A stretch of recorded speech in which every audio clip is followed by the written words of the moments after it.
Hello বন্ধুরা, সবাই কেমন আছো? নলেজ বুক ইউটিউব চ্যানেলে তোমাদেরকে স্বাগত। আজকে আমরা 18 থেকে 23 ফেব্রুয়ারি 2026-এর যে গুরুত্বপূর্ণ কারেন্ট অ্যাফেয়ার্স সেগুলো নিয়ে আলোচনা করব। তো প্রথম যে কারেন্ট অ্যাফেয়ার্স সেটি হলো, হেনলি পাসপোর্ট ইন্ডেক্সে ভারতের স্থান কত? হেনলি পাসপোর্ট র্যাঙ্কিংয়ে হেনলি পাসপোর্ট ইন্ডেক্সে ভারত এবছর 75তম স্থান অধিকার করেছে। BBC Indian sports woman of the year 2025 কে জিতল? BBC Indian sports woman of the year 2025 জিতল শ্রীমতী মন্দনা।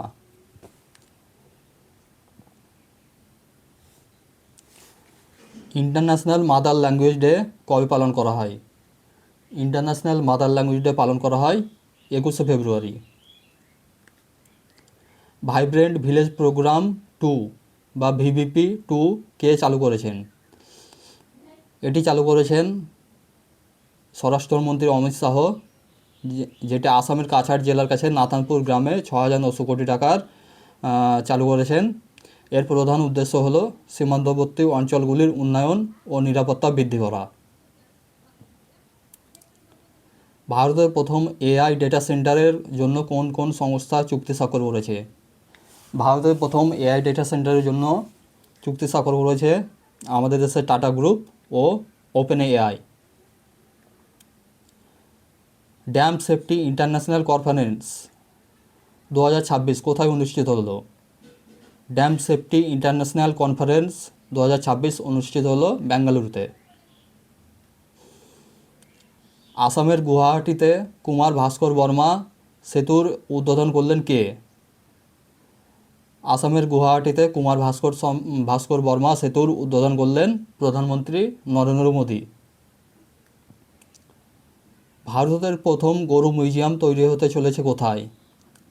ভারতের প্রথম গরু মিউজিয়াম তৈরি হতে চলেছে উত্তরপ্রদেশে। সুপ্রিম কোর্ট কোন অধিকারকে মৌলিক অধিকার হিসাবে ঘোষণা করলো? সুপ্রিম কোর্ট আমাদের যে মেনস্ট্রুয়াল হেলথ, সেটিকে আর্টিকেল 21-এর অধীন সুপ্রিম কোর্ট এটাকে মৌলিক অধিকার হিসেবে ঘোষণা করলো। কোন ব্যাংক প্রথম এশিয়া প্যাসিফিকে দৈনিক পেমেন্টের জন্য ভিসা ইন্টেলিজেন্ট কনফারেন্স চালু করলো? এশিয়া প্যাসিফিক দৈনিক পেমেন্টের জন্য ভিসা ইন্টেলিজেন্ট কনফারেন্স চালু করা প্রথম ব্যাংক হলো DBS bank. India AI impact summit India AI impact summit 2026-এ হেলথ এআই ইকোসিস্টেমকে শক্তিশালী করতে এসএএইচআই এবং ডিওডিএইচ উদ্যোগ চালু করলেন কে? এটি চালু করলেন কেন্দ্রীয় মন্ত্রী জগৎ প্রকাশ নাড্ডা।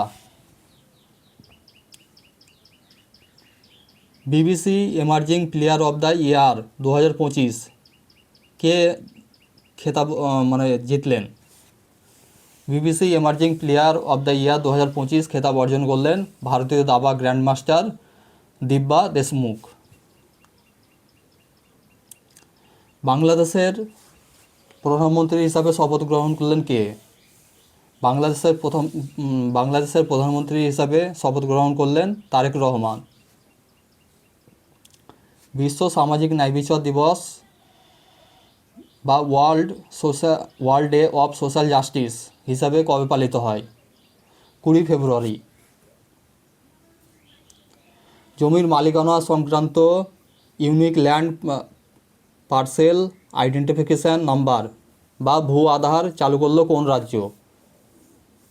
ভারতের 29তম রাজ্য হিসেবে চালু করেছে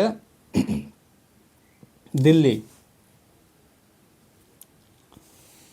ভারতের কোথায় প্রথম ইউরোপীয় লিগ্যাল গেটওয়ে অফিস উদ্বোধন করা হয়েছে? দিল্লিতে। গুজরাটে মহিলাদের নাইট শিফটে কাজের অনুমতি দিতে গুজরাট বিধানসভায় কোন বিল পাস করা হয়েছে? যে বিলটি পাস করা হয়েছে সেটি হলো Gujarat shops and establishment amendment bill. বা গুজরাট শপস অ্যান্ড এস্টাবলিশমেন্ট সংশোধনী বিল। এশিয়ান ইনডোর অ্যাথলেটিক্স চ্যাম্পিয়নশিপ 2026-এ পুরুষদের হেপ্টাথলন এ সোনা জিতেছেন কে? সোনা জিতেছেন আমাদের ভারতীয় তেজস্বিন শঙ্কর।